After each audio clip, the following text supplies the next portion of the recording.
Hello, it's exciting to kick off a journey into ancient Rome today. The year we're going to focus on is really something special. It's 69 AD. This was not just any year. Rome saw four emperors come and go. Imagine the chaos.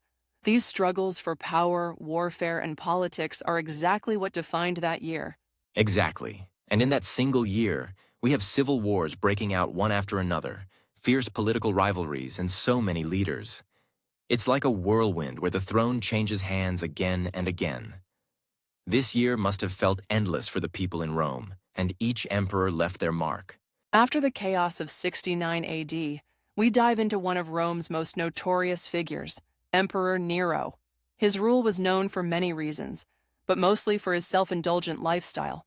He sought pleasure and luxury over the needs of Rome, which did not win him any friends. Nero's greed for lavish living set the stage for much discontent among his people. Behind the scenes, Nero was surrounded by conspiracies and threats. Many officials wanted him gone. One of the biggest hits to his reputation was the Great Fire of Rome in 64 AD, which turned the city into ashes for 6 long days. Nero aided the victims later, but people still believed he was the one who started it. Faced with so much suspicion and anger, Nero became more paranoid. He saw enemies everywhere and took extreme actions against those he feared. Every threat made him harsher. His mistrust and harsh rules only worsened his position, and the people's hatred for him kept growing. In the end, Nero's ruthless way and heavy taxes led to his downfall. Oppression and favoritism were too much for Rome. As Nero watched Rome slip from his hands, a new enemy appeared, the governor of Spain, Galba. With the support of the Senate, Galba was ready to take on Rome. As a quick note, you can get transcripts of all our podcasts by clicking Join, becoming a member, and supporting us. After Nero's fall, Rome was on edge. Galba, once governor of Spain, was now the chosen emperor.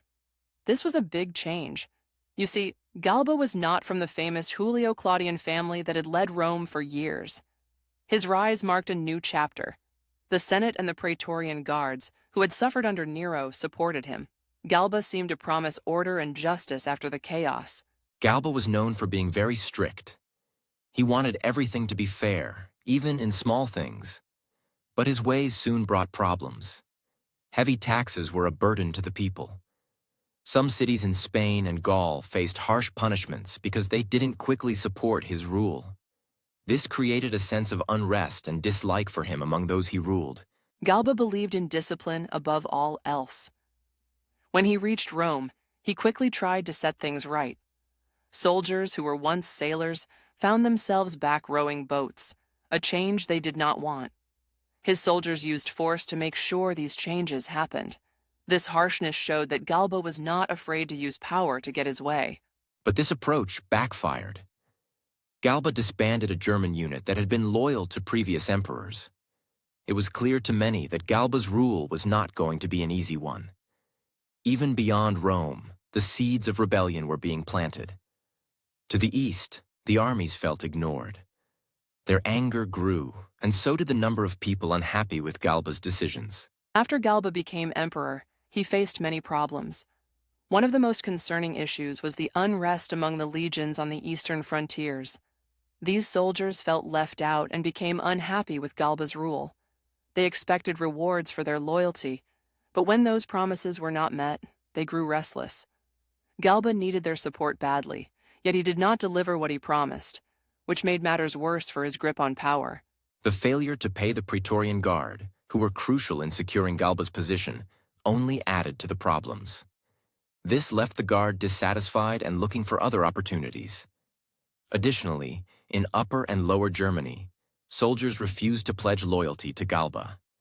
This rebellion was a huge blow to his rule, and they chose a new leader, Vitellius, as their emperor. It seemed that Galba's control over the empire was slipping fast.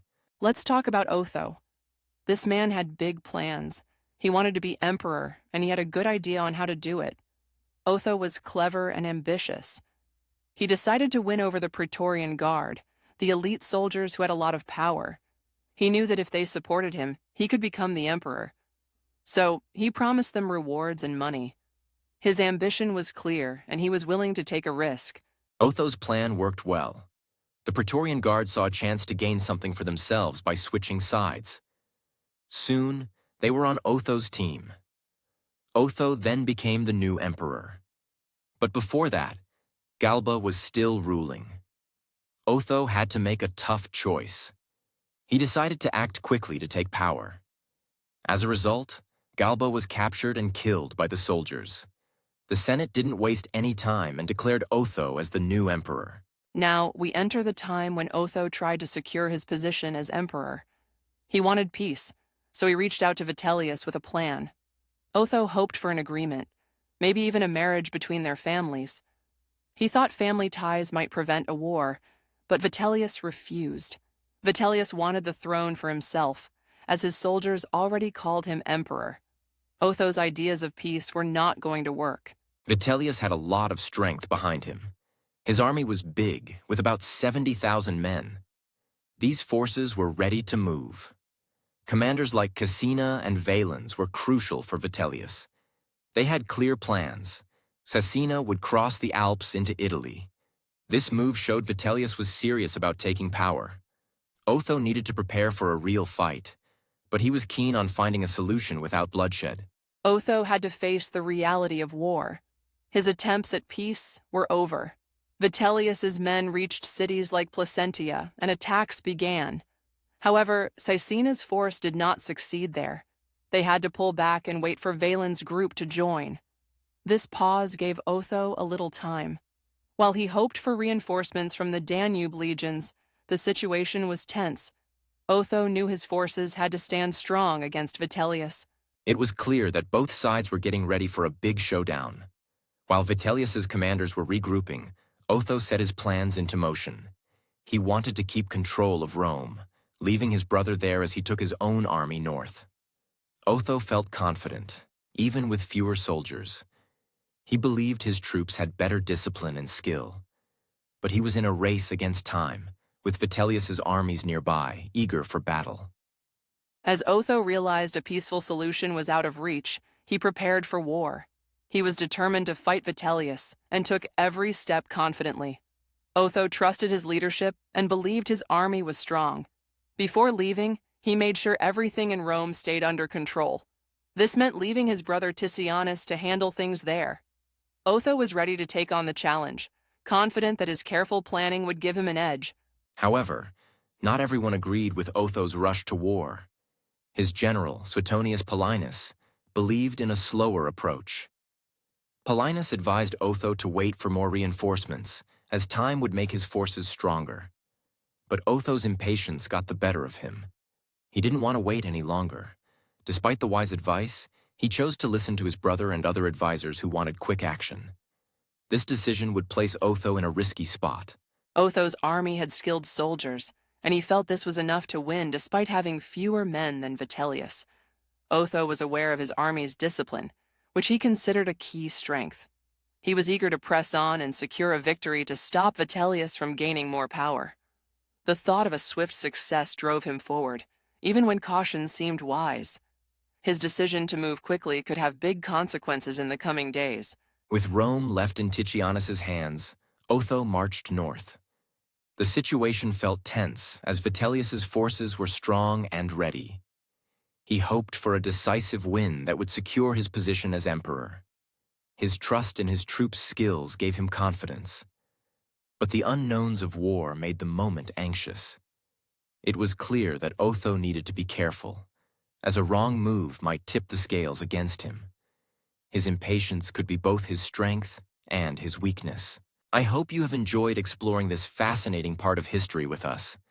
Please don't forget to like the podcast and leave a comment about what you found most interesting. If you would like to receive the complete text of our discussions, consider clicking the Join button on YouTube for exclusive content and updates. Your support helps us bring more historical stories to life.